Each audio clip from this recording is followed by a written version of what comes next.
नसीम साहब, आपकी मोहब्बतें, आपकी इनायतें हैं कि मैं आपके दरमियान मौजूद हूँ।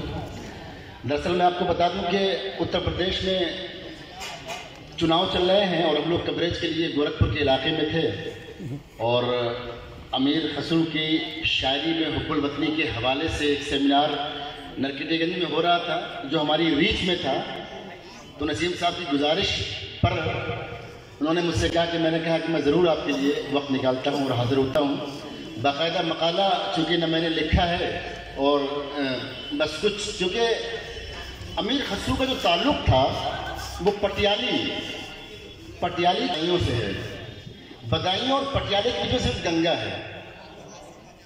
पहले कभी उस पर पुल नहीं बने थे तो पटियाली जाने के लिए हमें बहुत घूम के जाना पड़ता था, लेकिन अब जब विकास हो गया है देश में तो बहुत सारे पुल बन गए हैं तो पटियाली जाना बड़ा आसान हो गया है। पटियाली की किस्मत बड़ी अजीब रही है। पहले कभी वो आगरा का हिस्सा था, आगरा में था, फिर कभी बदायूं रियासत का पटियाली हिस्सा था। इस समय पटियाली एटा जिले का एक छोटा सा एक कस्बा है, बड़ा प्रसिद्ध है पटियाली। और वहाँ की जो मिट्टी है, वो जहाँ की गंगा जमनी जो तहजीब है, जिसने हुब्बुल वतनी जैसे सरकर्दा शोरा को जहाँ से पैदा किया है। एक दूसरी बात जो मकाला निगारान से हट के जो मैं बताना चाह रहा हूँ, हज़रत अमीर खसरू का जो ताल्लुक़ था, जो असलन ताल्लुक़ था, वो तुर्की से था। वो तुर्की नस्ल थे। हज़ारा बल्ख नाम का जो एक खानवादा है, उसमें आपकी पैदाइश हुई थी। लेकिन वो ज़माना चंगेज़ खान का था।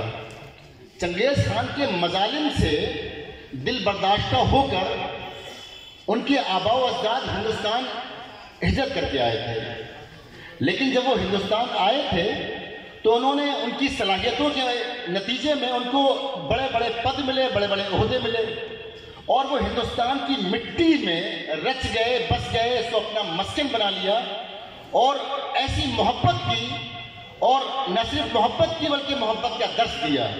उनकी शायरी में मोहब्बत का दर्स है, उनकी जो कहावतें हैं, जो उनके लेख हैं, जो उनकी तहरीरें हैं, उसके अंदर उखुवत का दर्स है। और हुब्बुल वतनी और मोहब्बत और उखुवत, ये जो वर्ड है ना, ये बहुत ही कीमती अल्फाज हैं।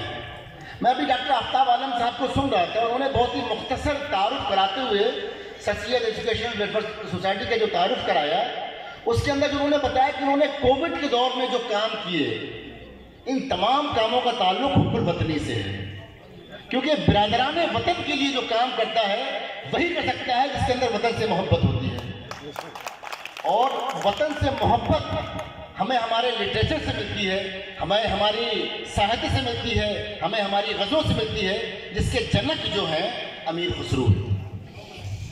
सिर्फ हुब्बुल वतनी के ही नहीं, जितने भी साज बाज तबले के हों या कव्वाली के हों या पता नहीं कितने आलात हैं, एएसडीएम साहब ने, सरफराज साहब ने बहुत ही मुख्तसर तौर से बहुत ही बेहतर उनका एक तारुफ पेश किया था हुब्बुल वतनी के ताल्लुक से और अमीर खसरू साहब के ताल्लुक से।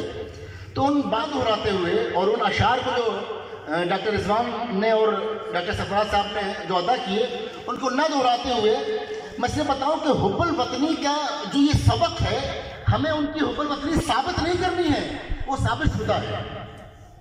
हम कोई नहीं होते हैं कि उनकी हुब्बुल वतनी को साबित करें। उनकी हुब्बुल वतनी से, उनके देश प्रेम से जो हमें सबक मिलता है, उस पर हम कितने खरे उतरते हैं, हमने अपनी ज़िंदगी में कितना उसको उतारा है, ये उसको सीखने का दिन है।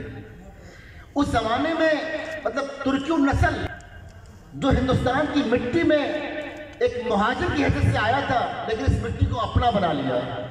अमीर हज़रत निज़ामुद्दीन औलिया से बैठ हुए, बैठ होने के बाद इसको अपना घर बनाया और ऐसे इस ज़मीन से उन्होंने प्रेम किया कि ज़मीन से जो उनका जुड़ाव है, वो उस वक्त जो दुश्मन थे देश के, जो एक खून दुश्मन जो हमेशा से चला आया था, उनके मुकाबले में इन्होंने हमेशा किरदार किया। और हुब्बुल वतनी सिर्फ अमीर खसरू की जो रिवायत थी, वो सिर्फ उसी वक्त ख़त्म नहीं हुई थी 14वीं सदी में, वो रिवायत जो है आज़ादी तक कायम रही। और जब अंग्रेज़ों की योरिश हुई यहाँ पर अंग्रेजों ने कब्जा कर लिया तो यही लिटरेचर था, यही अशार थे, यही शायरी थी जो बिरादराने वतन को जोश भर रही थी उनके अंदर। इसके नतीजे में वो अंग्रेज़ों जैसी ट्रेन फौज के मुकाबले में वो बिल्कुल सीना सफर हो गए थे और उन्होंने अपने देश को आज़ाद करा लिया था कि वो सारा काम जो है देशभक्ति से, हुब्बुल वतनी से ही संभव होता है। बिना हुब्बुल वतनी के, बिना देश प्रेम के, मैंने कुछ पॉइंट्स बनाए थे लेकिन सरफराज साहब की गुफ्तगू सुनने के बाद मुझे लगता है कि मेरे वो पॉइंट्स जो हैं वो बिल्कुल बेकार हो गए हैं। इसलिए मैंने सिर्फ फोकस ये किया है कि हम अपनी ज़िंदगी में देश प्रेम को अपने पुरखों की जो दर्स है, उनकी जो हिदायत है, उनकी जो तालीमात है, उनकी रोशनी में कितना हमने अपने अंदर रचा है, अपने अंदर हमने बसाया है, उस पर हम गौर करें आज। और जब ऐसी कोई देश प्रेम को लेकर जब भी 15 अगस्त आए, जब भी 26 जनवरी आए, या जब भी हम अपने ऐसे लोगों को याद करें जिन्होंने देश प्रेम में कुछ कारहाय नुमाया अंजाम दिए हैं, तो हम एक आईना लेके खुद को देखें कि हमारे अंदर कितना देश प्रेम है और कितना देश प्रेम होना चाहिए। और मुझे लगता है कि अगर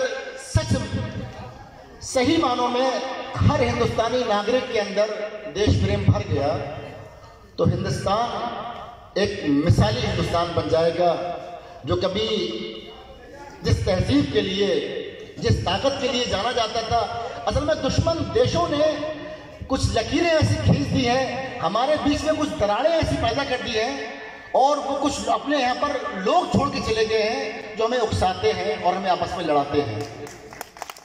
हमें उनको पहचानना होगा कि हमारे वो देश के दुश्मन कौन हैं, उन ताकतों को बिल्कुल नज़रअंदाज करना होगा और बिल्कुल भाईचारे के साथ, आपसी प्रेम के साथ। हम लोगों ने बड़ी दुनिया देखी है, अलीगढ़ में भी पढ़े, जामिया मिल्लिया इस्लामिया में भी पढ़ने का इत्तेफाक हुआ, जवाहरलाल नेहरू यूनिवर्सिटी में भी पढ़ने का इत्तेफाक हुआ। तो मतलब एक पूरा समाज, और जेएनयू के अंदर इस नरकटियागंज के, इस बगहा के, इस बेतिया मोतिहारी के कई सौ हमारे साथी थे जो पढ़ने के लिए आते थे। नवोदय के प्रोडक्ट थे बहुत सारे, नवोदय जो उन्होंने एक छात्र सभा थी वहाँ पर। तो यहाँ के लोगों से हमारा साबिका हमेशा पेश आया है और हमने देखा है कि नवोदय और केंद्रीय विद्यालय से और बिहार के स्कूलों से निकलने वाले बहुत बड़े देशभक्त होते हैं, सच्चे प्रेमी होते हैं। और हमें जो है देशभक्ति अगर सीखनी है तो इस मिट्टी से सीखनी है, क्योंकि ये मिट्टी कहीं ना कहीं गांधी की भी ज़मीन है, क्योंकि गांधी ने भी सत्याग्रह का आगाज़ इसी ज़मीन से किया था। तो बड़ी आइडियल ज़मीन है ये, और मुझे बड़ी खुशी हो रही है कि नसीम अहमद नसीम साहब की बदौलत मुझे आज नरकटियागंज के मुअज़्ज़ज़ सामईन के सामने कुछ बोलने का मौका मिल रहा है। मैं बस इन्हीं चंद सुतूर पर अपनी बात ख़त्म करूँगा, और चूँकि कार्यक्रम बहुत लंबा है, काम बहुत होने हैं, और मैं बस गुजारिश ये करूँगा कि अमीर खसरू की जो तालीमात हैं उसको हम पढ़ें और अपने दिल में बसा लें।